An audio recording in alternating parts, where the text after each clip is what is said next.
Bangladesh sports press association BSP এর 2024-এর বর্ষসেরা ক্রীড়াবিদ নির্বাচিত হয়েছেন ক্রিকেটার মেহেদী হাসান মিরাজ।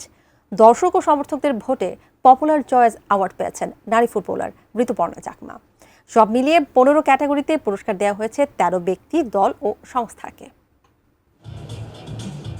শুক্রবার রাজধানীর একটি হোটেলে কুল বিএসপিএ স্পোর্টস অ্যাওয়ার্ড 2024 তুলে দেয় ক্রীড়া সাংবাদিকদের সংগঠন বিএসপিএ।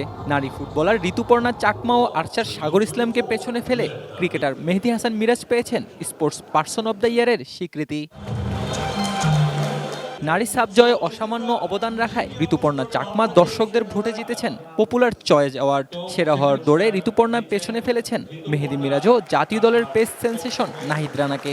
ভুটান লিগ খেলতে যাওয়ায় তার হয়ে পুরস্কার নিয়েছেন সতীর্থ আফিদা খন্দকার। নির্মাণ কাজেও আমি বেছে নেই CSRM TMT 500W, committed for better still। গত বছর গতির ঝড় তুলে ক্রিকেট আঙ্গনে আলোড়ন তুলেছেন নাহিদ রানা। এবার স্বীকৃতিও পেলেন টাইগার স্পিরিট স্টার।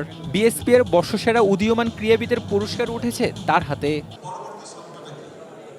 বর্ষসেরা অ্যাথলেট জহির রায়হান, সেরা দাবাড়ু মনন রেজানির ও বর্ষসেরা আর্চারের পুরস্কার জিতেছেন 2024 প্যারিস অলিম্পিকে সরাসরি খেলার যোগ্যতা অর্জন করা সাগর ইসলাম। এছাড়া 15 ক্যাটাগরিতে 13 ব্যক্তি, দল ও সংস্থাকে বর্ষসেরা পুরস্কার দিয়েছে বিএসপিএ।